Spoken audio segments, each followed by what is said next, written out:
नमस्कार। देश की राजधानी दिल्ली फिर से एक बार काली धुंध की चपेट में आ गई है। ये वही जानलेवा वायु प्रदूषण है जिसने फिर से एक बार दस्तक दी है। इससे हुआ ये कि दिल्ली में फिजिकली स्कूल्स एंड कॉलेजेस बंद हो गए हैं और सरकारी दफ्तरों पर भी ताला लग गया है। दिवाली आते ही दो बातों पर एक युद्ध खड़ा होता है। पहला पटाखे, दूसरा वायु प्रदूषण।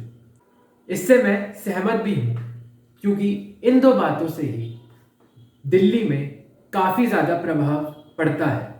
अगर हम लोगों से पूछें दिल्ली का प्रदूषण का कारण, तो वह सीधा सीधा उत्तर पंजाब, हरियाणा और वेस्टर्न यूपी में जलाए गए पराली को बताते हैं। मैं इससे सहमत भी हूँ, पर मैं आपको बता दूँ कि इनके अलावा भी कई कारण हैं जो दिल्ली के प्रदूषण का कारण बनते हैं। अब जो मैं आगे बात करने जा रहा हूँ उसको आप थोड़ा अटपटा ज़रूर माने, पर यही असली सच है। दिल्ली एनसीआर का क्षेत्र एक ज्योग्राफिकल डिसएडवांटेज फेस करता है। ये ज्योग्राफिकल डिसएडवांटेज ही है जो कारण बनता है यह स्पष्ट करने के लिए कि दिवाली तो पूरे भारत में मनाई जाती है, पर इसका प्रभाव साफ तौर पर दिल्ली में दिखता है। मुंबई और चेन्नई दिल्ली से कई गुना इंडस्ट्रियलाइज है। यहाँ पर काफ़ी ज़्यादा मैन्युफैक्चरिंग होती है। यहाँ हैवी इंडस्ट्रीज की मैन्युफैक्चरिंग की जाती है और कार इंडस्ट्रीज की मैन्युफैक्चरिंग भी की जाती है। और हालांकि चेन्नई को डिट्रॉइट ऑफ इंडिया के नाम से जाना जाता है, पर वहाँ दिल्ली के मुकाबले में कम प्रदूषण है। दोस्तों, उसका सीधा सीधा कारण बनता है टेम्परेचर इन्वर्जन। जी हाँ, टेम्परेचर इन्वर्जन। यह एक ऐसा फिनोमिना है जिसमें अर्थ सरफेस पर लोकेटेड एयर का बिहेवियर उल्टा हो जाता है। जनरली ट्रोपोस्फेयर में हाइट के साथ टेम्परेचर कम होता है, यानी अर्थ सरफेस की हवा ऊपर की हवा से गर्म होती है। गर्म हवा एक्सपैंड करती है और ऊपर की तरह मूव करती है।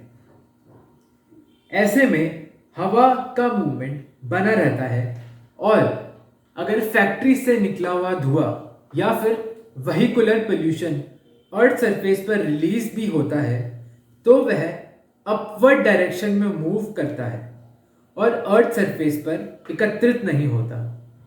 इससे अर्थ सरफेस की एयर ब्रीथेबल रहती है।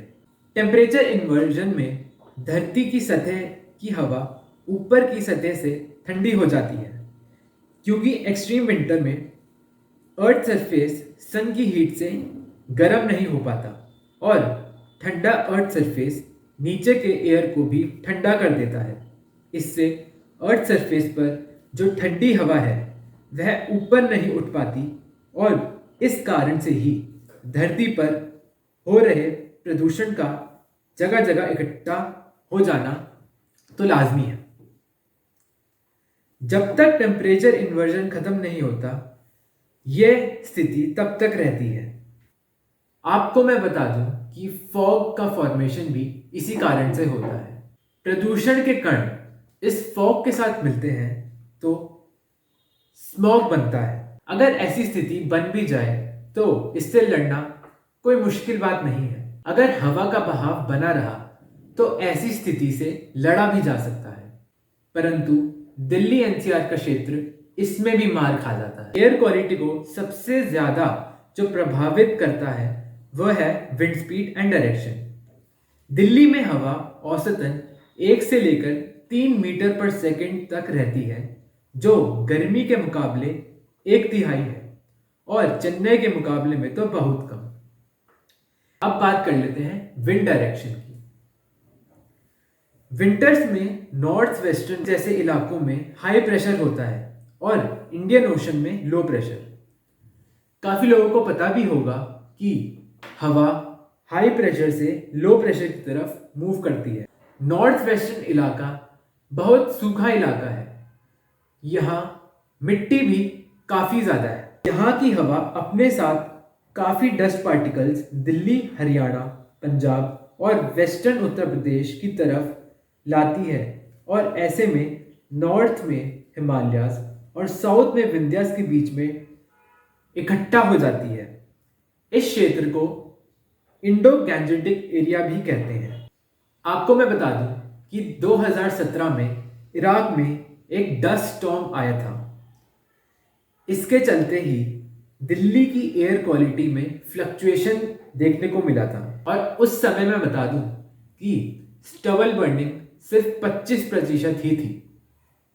अगर मैं चेन्नई की बात करूं तो कोस्टल एरिया में सिचुएटेड होने के भरपूर फायदे इस क्षेत्र को मिलता है क्योंकि हवा का कंटिन्यूअस फ्लो इस क्षेत्र में बना रहता है।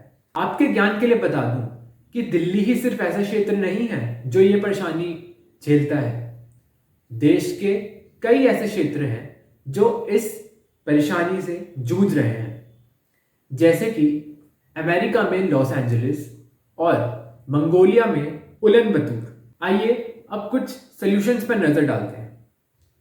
अगर मैं हाल ही में बात करूं तो केजरीवाल सरकार ने पूसा बायो डिकम्पोजर का प्रस्ताव दिया था। यह एक ऐसा बायो डिकम्पोजर है जिसे अगर खेतों में फैलाया जाए तो इससे पराली डिकम्पोज हो सकती है, यानी उसे जलाया नहीं बल्कि मिट्टी में ही मिलाया जा सकता है और उससे फर्टिलाइजर की तरह यूज भी किया जा सकता है। सुनने में तो ये काफ़ी प्रभावशाली नीति लगती है, पर जब हमारे पीएम कहते हैं कि 100 में से 80% किसान ऐसे हैं जो 2 हेक्टेयर से कम की ज़मीन में काम करते हैं, तो उनके लिए काफ़ी महंगा पड़ता है।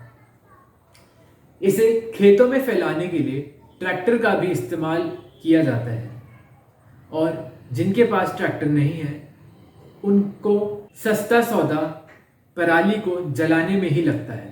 वैसे तो दिल्ली सरकार ने काफ़ी नीतियों पे काम करा है, पर एक नीति ऐसी है जिसका नाम है ग्रेडेड रिस्पॉन्स एक्शन प्लान। यह नीति तब लागू होती है जब प्रदूषण सीवियर कैटेगरी से 48 आवर्स या उससे ज़्यादा के लिए चले जाता है। इसमें स्कूल्स, कॉलेजेस को बंद कर दिया जाता है और कई ज़रूरी कदम लिए जाते हैं प्रदूषण को कंट्रोल करने के लिए। तीसरा सबसे बड़ा सॉल्यूशन मैं अगर बताऊं तो वो हो सकता है ग्रीन फ्यूल को यूज़ करना या ग्रीन सोर्सेज ऑफ एनर्जी को अपनाना। इसका सबसे बड़ा उदाहरण है इलेक्ट्रिक कार्स, इलेक्ट्रिक बसेस। चौथा सॉल्यूशन अगर मैं आपके सामने रखूं तो वो हो सकता है पेरिफेरल एक्सप्रेसवे। जी हाँ, पेरिफेरल एक्सप्रेसवे दिल्ली की बाउंड्रीज के अराउंड बनाया गया है, जिससे हुआ ये कि रात को ट्रक जो दिल्ली में एंटर ना होकर बाहर के बाहर ही निकल जाते हैं। इससे दिल्ली की हवा सुबह के समय स्वच्छ रहती है। और आखिर में अगर हमें इस समस्या को जड़ से ही साफ करना है तो हमें ज़्यादा से ज़्यादा पेड़ पौधे लगाने चाहिए। पेड़ पौधे लगाने से स्पेशली बुशेस जो हैं वो डस्ट पार्टिकल्स को रोकती हैं आगे जाने से, और पेड़ पौधों से तो वातावरण स्वच्छ भी रहता है। आखिर में मैं सरकार को यही कहना चाहूँगा कि वह अपनी नीति या योजनाएं कलम कागज तक ना रखकर उसे आम जनता के सामने रखें, उन पर चर्चा करें और उनको समझाने की कोशिश करें। तो दोस्तों, आपने इस वीडियो में समझा कि दिल्ली की हवा सिर्फ पराली से प्रदूषित नहीं है, बल्कि दिल्ली की लोकेशन ही उसका साथ नहीं देती है। आपके क्या ओपिनियन है इस विषय पे कमेंट बॉक्स में ज़रूर लिखिएगा। कैसी लगी आपको वीडियो? आशा करता हूँ मैं सब कुछ स्पष्ट रूप से आपके सामने प्रस्तुत कर पाया। मिलते हैं आप लोगों से अगली वीडियो में। तब तक के लिए खुश रहिए, मास्क लगाइए और नियमों का पालन करें। धन्यवाद।